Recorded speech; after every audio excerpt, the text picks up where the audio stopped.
Hello friends, আশা করি তোমরা সবাই খুব ভালো আছো। তো চলে এলাম এখানে খুব ইন্টারেস্টিং একটা কনস্ট্রাকশন তোমাদের সামনে প্রেজেন্ট করার জন্য। আজকে যে বিশেষ উপায়টা আমি বলবো, এটার মাধ্যমেও অনেক সেন্টেন্সেস অতি সহজে তোমরা বানাতে পারবে। এখানে আমি যে কটা লাইন লিখেছি, সমস্ত লাইনগুলোর মধ্যে তোমরা দেখতে পাবে একটা বিশেষ ধরনের কনস্ট্রাকশনের ব্যবহার হচ্ছে, যেটা আমরা বলতেই পারি যে পজিটিভ ডিগ্রির কনস্ট্রাকশন থেকেই তৈরি হচ্ছে। অর্থাৎ এমন একটা কনস্ট্রাকশন যেখানে অ্যাজ, তারপরে একটা অ্যাডজেক্টিভ এবং তারপরে আবার অ্যাজের ব্যবহার হবে, সেই অর্ডার অনুযায়ী আমরা লাইনগুলো বানাবো। এখানে আরও বিশেষ বিষয় হলো, প্রতিটা লাইনই দেখতে পাবে তোমরা ইম্পারেটিভ সেন্টেন্সের টাচ এখানে রয়েছে। লাইনের শুরুর অংশে আমরা দেখতে পাবো ইম্পারেটিভ সেন্টেন্সের ব্যবহার, এবং শেষের অংশটার মধ্যে আমরা দেখতে পাবো যে অ্যাসার্টিভের কনস্ট্রাকশন যেরকম হয়, যে সাবজেক্ট তারপরে ভার্ব এরকমভাবে ব্যবহার হচ্ছে কোথাও কোথাও। তো সেই জন্য খুব ইন্টারেস্টিং বেশ কিছু কনসেপ্ট আজকে প্রেজেন্ট করতে চলেছি, তাই মন দিয়ে ভিডিওটা দেখো আর এই বিশেষ উপায়টা শিখে নাও, যার মাধ্যমে অনেক সেন্টেন্স অতি সহজে তোমরা বানাতে পারবে। ওকে, তো দেখো এখানে যে প্রথম লাইনটা আছে সেটার মধ্যে কি বলা হচ্ছে লক্ষ্য করো। যত সম্ভব দাও, খুব কমন একটা লাইন, এরকম কথা অনেক ক্ষেত্রেই বলি, যত সম্ভব দাও। এই যে সেন্সটা কিভাবে বলবে, এই যে কথাটা বলা হয়েছে যত, এই অর্থে জানবে যে বিশেষ ফ্রেজ আমরা ব্যবহার করব সেটা হলো অ্যাজ মাচ অ্যাজ। এই কথাটা মাথায় রাখো, মাচ দিয়ে আমরা পরিমাণ বুঝিয়ে থাকি, তাই জন্য যত সম্ভব দাও পরিমাণ সেন্সে যদি ভেবে নাও তাহলে অ্যাজ মাচ অ্যাজ, এই থিওরিটা বসাতে হবে। তো কিভাবে থিওরিটা আমরা অ্যাপ্লাই করব, এটার জন্য সবার প্রথমে দেখো লাইনটার মধ্যে ভার্ব কোনটা আছে। কারণ দেখো যে লাইনটা এখানে বলা হয়েছে এটা তো কাউকে নির্দেশ দেওয়া হয়েছে, তার মানে তুমি এই কাজটা করো, অর্থাৎ এটা ইম্পারেটিভের সেন্স আছে। যেটা ভার্ব আছে সেটা দিয়ে লাইন শুরু করতে হবে। ভার্বটা আছে শেষের দিকে, প্রধানত তাই হয়, সেই বিষয়টা খেয়াল রেখে সেটাকে প্রথমে এনে লিখতে হবে। তো যত সম্ভব দাও, দাও সেন্সে গিভ, গিভ লেখার পরে যত সম্ভব, সম্ভবটা নিয়ে এখন ভাববো না, যত এটা লিখতে হবে। তো সেই সেন্সে give as much, as much as সম্ভব possible, as much as possible. কনস্ট্রাকশনটা তাহলে খেয়াল রাখো, যত সেন্সটা যখন বোঝালাম তখন এই অ্যাজ মাচ আর অ্যাজের ব্যবহার হলো। দুই মাথায় দুটো অ্যাজ বসিয়ে দেবে, মাঝখানে একটা অ্যাডজেক্টিভের ব্যবহার হচ্ছে, যেটা এখানে হয়েছে মাচ, পরিমাণ বোঝানোর জন্য এটা ব্যবহার হলো। বুঝতে পারলে কত সহজে আমরা এই কনস্ট্রাকশনটা বানাতে পারলাম। এবার এখানেও আমরা দেখতে পাচ্ছি, যেটা আমি তোমাদের বলছিলাম যে ইম্পারেটিভ সেন্টেন্স হচ্ছে, সেটা তো এখানে দেখতে পেলাম, কারণ শুরুতে ভার্ব দিয়ে লাইনটা আমরা শুরু করছি, সাবজেক্টটা উজ্জ্ব আছে, মানে ধরো তুমি করে বলা হচ্ছে, তো সেটা আর এখানে লেখার দরকার নেই, গিভ বলে ডিরেক্ট বলা হলো।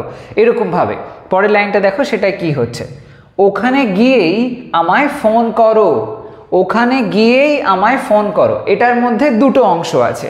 কেমন ধরনের, দেখো বলা হয়েছে শেষের দিকে আমায় ফোন করো, এটা হলো নির্দেশ দেওয়া যে তুমি এই কাজটা করো, তাহলে এটা হলো ইম্পারেটিভের অংশ।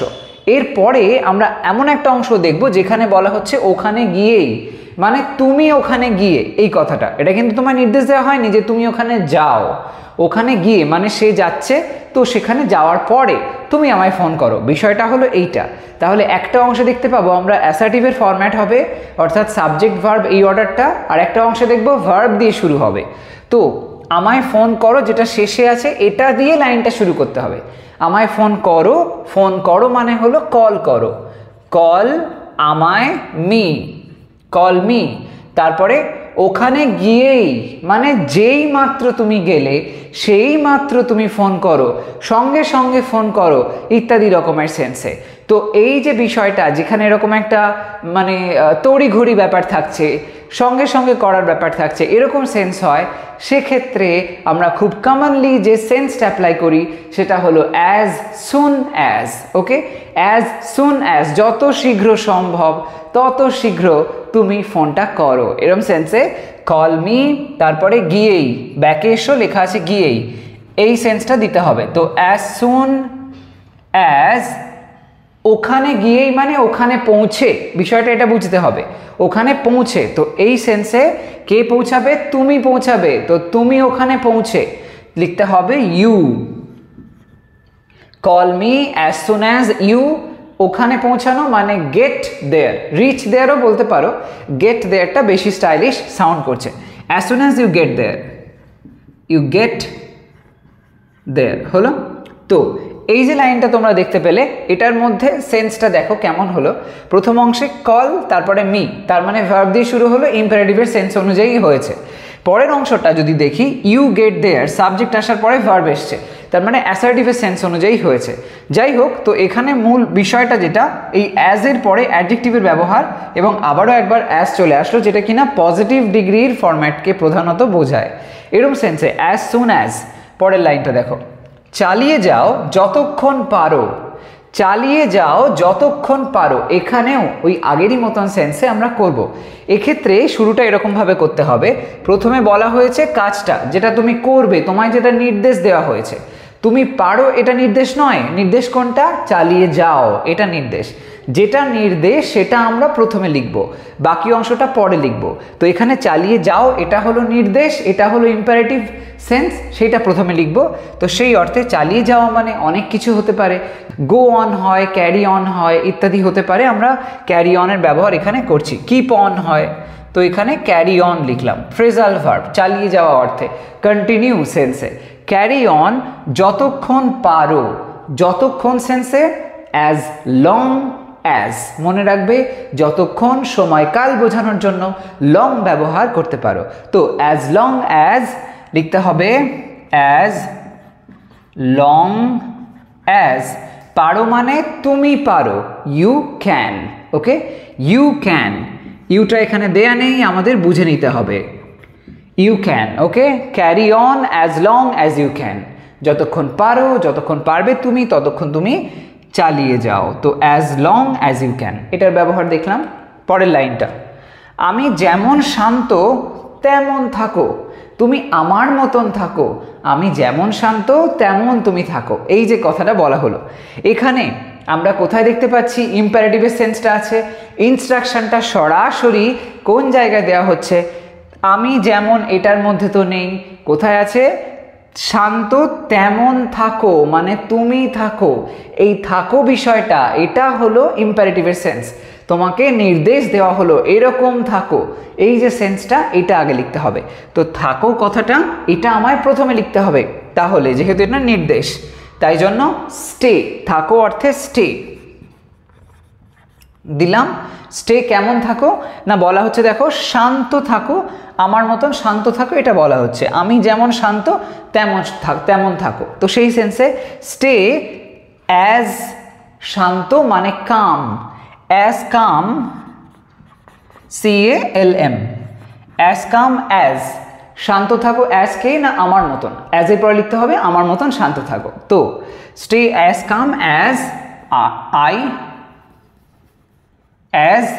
I am, অর্থাৎ আমি যেমন হই, যেমন আমি শান্ত হই সেরকম তুমি থাকো। এখানে আর লেখার দরকার নেই, অ্যাজ I am calm এরকম লেখার প্রয়োজন নেই, এই সেন্সটা এখান থেকেই হয়ে যাচ্ছে, I am লিখলেই যথেষ্ট। তো এখানে দেখতে পেলাম একটা অংশে আমরা ওই ইম্পারেটিভের সেন্স অনুযায়ী লাইনটাকে মেনলি করা হয়েছে, প্রথম অংশে ইম্পারেটিভের সেন্সটা বোঝা যাচ্ছে এবং শেষের অংশটার মধ্যে অ্যাসার্টিভ এর সেন্সটা আসছে, ওকে। এবং এখানে অ্যাজ কাম অ্যাজ, তো অ্যাডজেক্টিভ মাঝখানে আসলো আর দুই দিকে অ্যাজ এর ব্যবহার হলো, ওকে।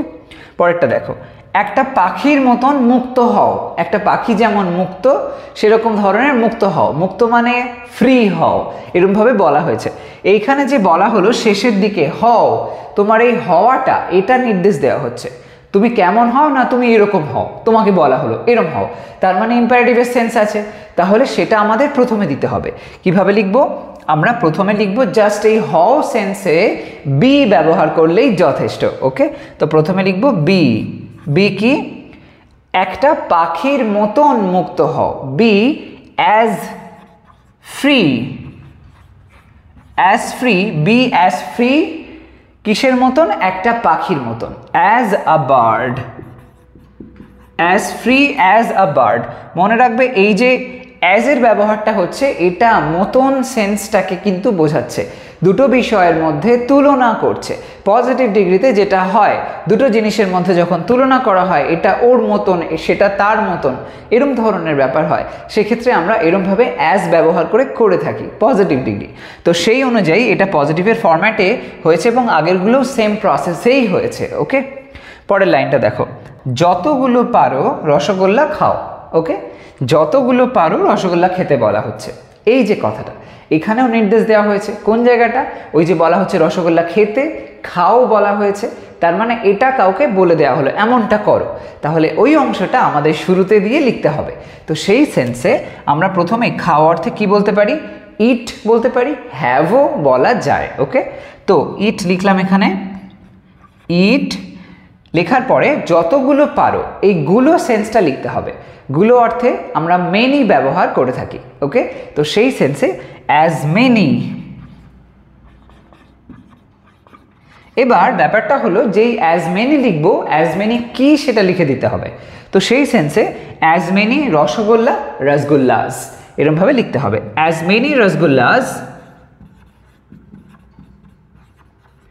যতগুলো পারো রসগোল্লা খাও। তো as many rasgullas as you can, তুমি পারো। ওকে, তো এখানে আমরা একটা অন্য রকমের একটু কনস্ট্রাকশন দেখলাম, যেখানে অ্যাজ এর পরে এই মেনি লেখার পরে আবার কোন জিনিসটা সেটা লিখে দিতে হলো, তারপরে আমরা অ্যাজ দিলাম, দিয়ে লিখলাম ইউ ক্যান, এরকমভাবে। ওকে, পরের লাইনটা দেখো, বীরবলের মতো তীক্ষ্ণভাবে ভাবো। বীরবলের মতো তীক্ষ্ণভাবে ভাবো। এখানেও যে কনস্ট্রাকশনটা হচ্ছে, প্রথম দিকে আসছে ইম্পারেটিভ। কোন জায়গাটা? যে বলা হচ্ছে কাউকে যে তুমি এই কাজটা করো, নির্দেশ দেওয়া হয়েছে। কোন জায়গাটায়? যেখানে বলা হলো ভাবো, সেটা আমাকে প্রথমে আনতে হবে। যেরকম আমরা প্রধানত দেখছি শেষের অংশটা প্রথমে আসছে। কয়েকটা লাইন একটু ডিফারেন্টভাবে লিখেছি, কিন্তু ম্যাক্সিমাম এরকম দেখা যাচ্ছে যেখানে নির্দেশটা দেওয়া হয়েছে সেটা আছে শেষের দিকে, তাই জন্য সেটা আমরা প্রথমে নিয়ে এসে লিখছি। তো ভাবো মানে থিঙ্ক করো, তো সেইটা থিঙ্ক লিখবো, থিঙ্ক দিলাম, থিঙ্ক। এবার কার মতন ভাবতে বলেছে? বীরবলের মতন ভাবতে বলেছে, কিন্তু এখানে একটা বিষয় আছে, সেটা কি বলতো? দেখো এখানে লেখা আছে তীক্ষ্ণভাবে ভাবো। তীক্ষ্ণভাবে ভাবো, তীক্ষ্ণ বলা হয়নি কিন্তু, তীক্ষ্ণভাবে।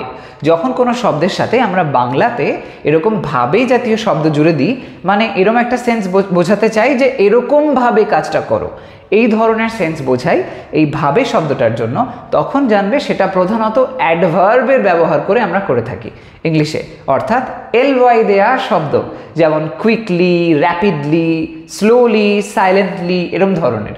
তো সেই সেন্স থেকে আমাদের এটা করতে হবে। তাহলে লাইনটা কেমন হবে? থিঙ্ক লিখলাম, এবার লেখার পরে কি করব? লিখতে হবে ওই তুলনার জায়গাটা, যেরকম আগে আমরা করেছি, ভার্বটা দেওয়ার পরে তারপরে অ্যাজ দিয়ে বিষয়টা লিখেছি, এখানেও তাই করব। থিঙ্ক অ্যাজ, তীক্ষ্ণভাবে মানে তীক্ষ্ণ হলো শার্প, সেটা যখন আমরা ভাবে বলছি তখন শার্প তার সাথে এলওয়াই, শার্পলি, অ্যাজ শার্পলি, তারপরে দেব আবার as. Think as sharply as, বীরবলের মতো মানে বীরবল যেরকম করতো সেরকম। আমরা জানি আকবরের সভায় বীরবল ছিলেন, তিনি কত বুদ্ধিমান ছিলেন, সেই সেন্স থেকে তিনি করতেন। তো এরম অর্থে think as sharply as Birbal. Birbal কি করতেন? বীরবল ভাবতেন, তো সেটা লিখতে পারো এরকমভাবে, সে একটা সময় তীক্ষ্ণভাবে ভাবতেন, এখন তো তিনি বেঁচে নেই, তাই এটা যেন একটা সময়ের নিয়মিত ঘটনা ছিল, অভ্যাস ছিল, সেই সেন্সে ইউজ টু এইটাকে আমরা লিখতে পারি। Okay, think as sharply as Birbal use to. Okay, সেন্টেন্সটা একটু কমপ্লিট সেন্স করছে। আমরা যদি বীরবলে ছেড়ে দিতাম ওইখানটায়, think as sharply as Birbal, odd লাগতো, ঠিকঠাক প্রপার সাউন্ড করতো না, এবং গ্রামাটিক্যালি একটা এরারের পয়েন্টে চলে আসতো। কিন্তু যেই আমরা এরমভাবে বলছি think as sharply as Birbal use two, তার মানে এটা একটা প্রপার সেন্স দিল, কমপ্লিট সেন্স দিল। ওকে, পরের লাইনটা দেখো, যত জোরে সম্ভব আঘাত করো। যত জোরে সম্ভব আঘাত করো। এখানেও আমরা একই রকম বিষয় দেখব। প্রথমে দেখব নির্দেশ করা হচ্ছে কোন জায়গাটা, ওই যে শেষের দিকে লেখা আছে আঘাত করো, এটা হলো নির্দেশ দেওয়া জায়গাটা। তার মানে ওই অংশটা লিখবো আমরা ইম্পারেটিভে, যেটা আমরা প্রথমে নিয়ে আসবো। আঘাত করো এই সেন্সে কি বলবো? হিট করো, এটা বলতে হবে। তো আঘাত করো সেন্সে হিট লিখে দাও। হিট লেখার পরে কি করব, যেরকম আগে হয়েছে অ্যাজ দিয়ে তারপরে আমরা অ্যাডজেক্টিভ লিখে করছি, সেম অর্ডার এখানেও অ্যাপ্লাই করে দেবো। যত জোরে এই কথাটা লিখতে হবে, হিট অ্যাজ, জোরে সেন্সে বলতে পারি as hard, okay, as hard as সম্ভব। তো এই সম্ভব সেন্সে এখানে যেরকম করেছি give as much as possible, same সেন্সে এখানে বলতে পারি hit as hard as possible. এই কনস্ট্রাকশনটা একটু ডিফারেন্ট, কিন্তু আমরা এরমভাবেও বলে থাকি, যেখানে আমরা অ্যাসার্টিভের যে সেন্সটা সেটা এই শেষের দিকটাতে দেখতে পাচ্ছি না, কিন্তু এরমভাবেও হয়, যেরকমটা প্রথম লাইনেও করেছি এবং এখানেও করলাম। ওকে, পরেরটা দেখো কি বলা হচ্ছে, যতবার আমি করলাম ততবার চেষ্টা করো না। যতবার আমি করলাম, কনস্ট্রাকশনটা খেয়াল করো, যতবার আমি করলাম ততবার চেষ্টা করো না। একটা দিকে বলা হয়েছে একটা নির্দেশ দিয়ে যে এমনটা চেষ্টা করো না, এইটা করো না মানে সে এখনো করেনি, তাকে আমি সে যাতে না করে তাই জন্য আগাম বলে দিলাম এমনটা করো না। আর তুলনা করলাম কিসের সাথে, তুলনা করলাম যতবার আমি করলাম এটার সাথে, মানে আমার যে করাটা সেটার সাথে তুলনা করা হলো। এবার আমি তো অলরেডি করে ফেলেছি, তার মানে আমার যে বলা অংশটা হচ্ছে ওটা হচ্ছে অতীতে, আর এখানে যে অংশটা আমি বলছি তাকে তুমি করো না, এটা এখনো ঘটেনি, এরকম সেন্সে আছে। তো এখানে যে শেষের দিকে বলা হচ্ছে করো না, এটা তো নির্দেশ, আর তোমরা জানো যখন ইম্পারেটিভ সেন্টেন্সে এটা করো না সেটা করো না এরকম বলা হয়, আমরা ডোন্ট ব্যবহার করে লাইনটা লিখে থাকি। এক্স্যাক্টলি সেম প্রসেস তো এখানেও অ্যাপ্লাই হবে। তো সেই অনুযায়ী যদি লিখি, সবার প্রথমে লিখতে হবে ডোন্ট, দিলাম ডোন্ট, ডোন্ট বললাম তার মানে করো না হয়ে গেল, কি করো না, চেষ্টা করার কথা বারণ করা হচ্ছে। তো ডোন্ট ট্রাই, চেষ্টা, ডোন্ট ট্রাই। যতবার আমি করলাম, যতবার মানে এখানে বার সেন্সে কি বলতে পারি, অফেন ওয়ার্ডটাকে ব্যবহার করতে পারি, as often. Don't try as often, as often কি, অ্যাজ, আবার আসবে অ্যাজ অফেন অ্যাজ আমি করলাম, I did, as often as I did, আমি করলাম। সিম্পল পাস্ট টেন্স, আমারটা অতীতকাল, আমার করাটা হয়ে গেছে, এই সেন্সে সিম্পল পাস্ট ব্যবহার করলাম, আই এর পরে ভার্বের সেকেন্ড ফর্ম বসিয়ে দিলাম, এইভাবে কনস্ট্রাকশনটা হয়ে গেল। It's very smooth. পরেরটা দেখো, তোমার বাবার মতো ব্যস্ত হয়েও না, ব্যস্ত, তোমার বাবার মতন ব্যস্ত হয়েও না, এটা বলা হচ্ছে। তাহলে কম্পেয়ারটা করা হচ্ছে কার সাথে, তোমার বাবার সাথে তোমাকে বলা হচ্ছে যে তুমি ব্যস্ত হও, অসুবিধা নেই, কিন্তু তোমার বাবা যতটা বিজি লোক ততটা বিজি তুমি হয়েও না, এরমভাবে বলা হয়েছে। এখানে আছে শেষের দিকে হয়েও না, এই যে না সেন্সটা আছে এটা তাকে বারণ করা হচ্ছে, এমনটা হয়েও না, এমনটা করো না, এমন ধরনের সেন্স।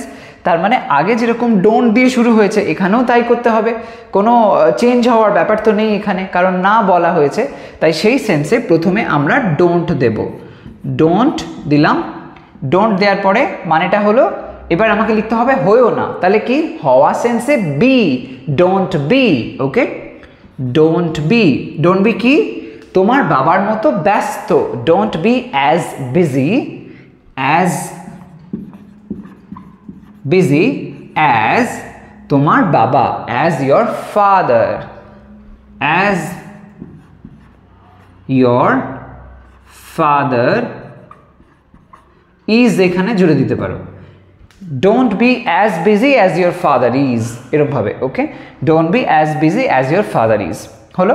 তাহলে এখানে অ্যাজ বিজি অ্যাজ এই কনস্ট্রাকশনটা দেখতে পেলাম, হলো। পরের লাইনটা এসো, একটা চিতার মতন জোরে দৌড়াও, একটা চিতার মতন জোরে দৌড়াও, একটা উপমা দেওয়া হয়েছে, চিতার মতন তো জোরে দৌড়ানো সম্ভব নয়, বাট তাও বলা হচ্ছে।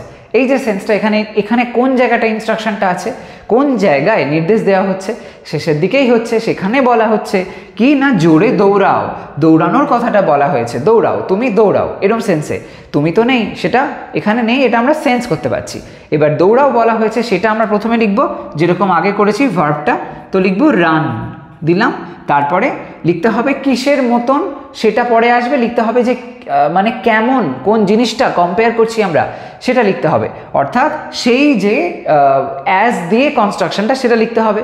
তাহলে লিখবো রানের পরে যেমন আগে হয়েছে অ্যাজ, তারপরে জোরে as fast, as fast as, run as fast as কিসের মতন?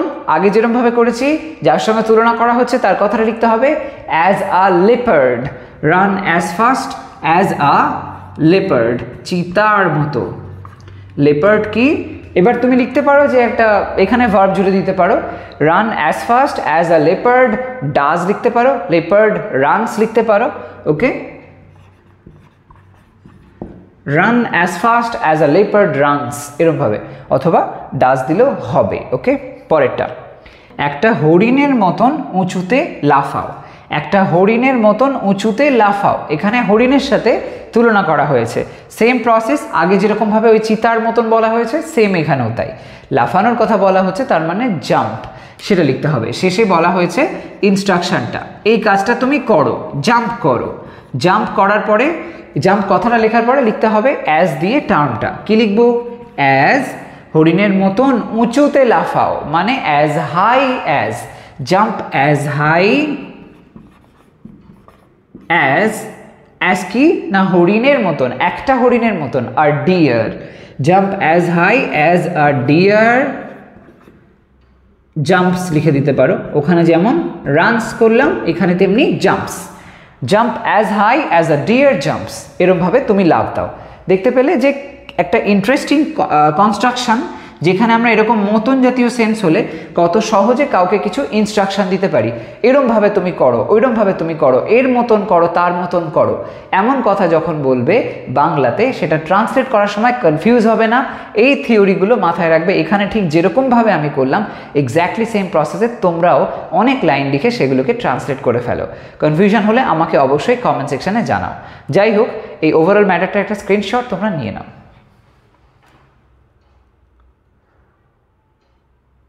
তো আজকের ভিডিও তবে এই পর্যন্তই। আমি নেক্সট ক্লাসে চলে আসবো আরও একটা ইন্টারেস্টিং কনসেপ্ট প্রেজেন্ট করার জন্য। তোমাদের যদি নির্দিষ্ট কোনো বিষয়ের উপরে ভিডিওর প্রয়োজন হয়, সেটা আমাকে কমেন্ট সেকশনে জানাতে ভুলো না। আজ তবে আসি, তোমরা সবাই ভালো থাকো, সুস্থ থাকো, বাই।